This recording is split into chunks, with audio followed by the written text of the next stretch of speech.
ABN Marathi news मध्ये आपल्या सर्वांचं स्वागत आहे। ताज्या बातम्यांसाठी एबीएन मराठी न्यूजला सबस्क्राइब। नमस्कार, मी विजया भांगारकर, 254 माळशिरस अनुसूचित जाती विधानसभा मतदारसंघाचे निवडणूक निर्णय अधिकारी। गेल्या दिवसभरात मार्कडवाडी या माळशिरसमधल्या एका गावामध्ये मतमोजणीच्या अनुषंगाने काही बातम्या प्रसारित होत आहेत। त्या दृष्टीनं मी आज खुलासा करत आहे। मार्कडवाडी ग्रामस्थांनी परवा तहसीलदार यांच्याकडे चाचणी मतदान आणि एक्झिट पोल घेण्यासाठी शासकीय यंत्रणा उपलब्ध करून द्यावी अशा तऱ्हेची लेखी मागणी केली होती। वस्तुतः मतमोजणीची प्रक्रिया दिनांक 23 नोव्हेंबर रोजी पार पडली। त्यानंतर विहित पद्धतीनं निकालाची घोषणा करण्यात आलेली आहे आणि एकंदरीत निवडणुकीची प्रक्रिया समाप्त झालेली आहे। त्यानंतर चाचणी मतदानाची आणि एक्झिट पोलची मागण्यासाठी शासकीय यंत्रणेची मागणी करणं हे अत्यंत गैरलागू आहे। याशिवाय अशा प्रकारची चाचणी मतदानाची कोणतीही तरतूद कायद्यामध्ये नाही आहे।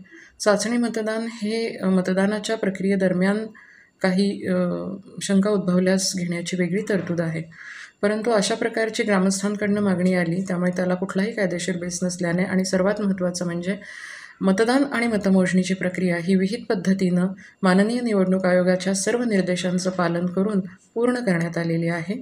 मार्कडवाडी या गावामध्ये एकूण 3 केंद्र आहेत। या 3ही केंद्रांमध्ये प्रत्यक्ष झालेलं मतदान आणि मतमोजणीत मोजण्यात आलेली मतं यात अजिबातही तफावत आढळून आलेली नाही। याशिवाय या मतदानाच्या दिवशी तिथे एकूण 3 केंद्र आहेत, त्या 3ही केंद्रांवरती पोलिंग एजंट्स उपस्थित होते, त्यांच्याकडून कुठलीही तक्रार उपस्थित झालेली नाही। मतमोजणीच्या दिवशीसुद्धा मतमोजणी एजंट्स उपस्थित होते, त्यांच्याकडनं सुद्धा या केंद्रांची मतमोजणी चालू असताना किंवा झाल्यानंतरसुद्धा कुठलीही तक्रार उपस्थित झालेली नव्हती। आणि आता मतमोजणीची प्रक्रिया संपल्यानंतर विहित पद्धतीनं निकालाची घोषणा झाल्यानंतर आणि निवडणूक प्रक्रिया समाप्त झाल्यानंतर जवळपास 6 दिवसांनंतर अशा तऱ्हेची मागणी ग्रामस्थांकडून करण्यात आलेली आहे। त्यामुळे ती मागणी फेटाळून लावण्यात आलेली आहे। मुळातच निवडणुकीच्या प्रक्रियेमध्ये प्रत्येक टप्प्यात उमेदवारांना सहभागी करून घेतलं गेलेलं आहे।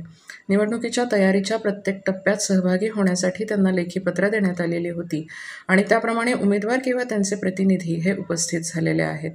वेळोवेळी म्हणजे मशीन तयार करताना अभिरूप मतदान 1000 मतांचं काही निवडक मशीन्सवर घेतलेलं आहे, त्याच्यात कुठे तफावत आढळून आलेली नाही।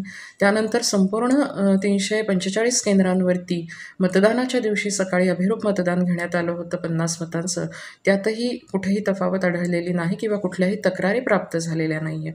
खुद्द मार्कडवाडीच्या बाबतीत सुद्धा मतदानाच्या दिवशी असू देत किंवा मतमोजणीच्या दिवशी असू देत कोणत्याही प्रकारची तक्रार अथवा फेर मतमोजणीची मागणी करण्यात आली नव्हती। आता जे वृत्त प्रसारित होतं आहे ते मात्र थोडंसं वेगळ्या प्रकारचं आहे। मार्कडवाडी ग्रामस्थ हे येत्या 3 तारखेला मतपत्रिकेवर मतदान घेत असल्याची बातमी प्रसारित होती आहे, पण मुळात मला हे स्पष्ट करायचं आहे की अशा प्रकारची कोणतीही मागणी या ग्रामस्थांकडून प्रशासनाकडे करण्यात आलेली नाही। दुसरी गोष्ट, मतमोजणीची प्रक्रिया झाल्यानंतर विहित पद्धतीनं निकालाची घोषणा झालेली आहे आणि एकूणच निवडणुकीची प्रक्रिया समाप्त झालेली आहे, त्यामुळे अशा प्रकारची मागणी ही कायद्याच्या चौकटीत बसणारी नाही आणि प्रशासनाकडे अशा प्रकारची कुठलीही मागणी नसल्यामुळं अशा प्रकारच्या मतदानाला परवानगी देण्याचा प्रश्न उद्भवत नाही। आणि चाचणी मतदानासाठी जी ग्रामस्थांनी मागणी केली होती ती मागणी यापूर्वीच फेटाळून लावण्यात आलेली आहे। मला पुन्हा एकदा या ठिकाणी स्पष्ट करायचं आहे की मार्कडवाडी या गावामध्ये 96, 97, 98 ही 3 जी केंद्र आहेत, त्या केंद्रांमध्ये मतदानाच्या दिवशी आणि मतमोजणीच्या दिवशी जी प्रत्यक्ष मतदान झालं आहे आणि प्रत्यक्ष मतं मोजली गेलेली आहेत, यात काडीचीही तफावत आलेली नाही। मतदानाच्या दिवशी किंवा मतमोजणीच्या दिवशी या 3ही केंद्रांबाबत कुठलीही तक्रार प्राप्त झालेली नाही। निवडणुकीची निकाल जाहीर करताना सुद्धा फेरमतमोजणीची कोणतीही मागणी या केंद्रांच्या बाबतीत केली गेलेली नाही। तिथे काउंटिंग एजंट्स उपलब्ध असल्याचं आमच्या अभिलेखांवरून पण स्पष्ट होत आहे। त्यामुळे आज जो प्रश्न उपस्थित केला जातो आहे त्याच्यात कुठलाही अर्थ नाही। माननीय निवडणूक आयोगाने वेळोवेळी दिलेले जे निर्देश आहेत त्या निर्देशांना अनुसरूनच निवडणुकीची प्रक्रिया पार पडलेली आहे।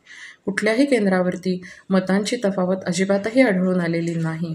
त्यामुळे एकंदरीतच मार्कडवाडी ग्रामस्थांनी उपस्थित केलेला प्रश्न हा गैरलागू आहे, चुकीचा आहे आणि प्रशासनाने याच्या बाबतीत योग्य पद्धतीनं कामकाज केलेलं आहे असं माझं सांगणं आहे।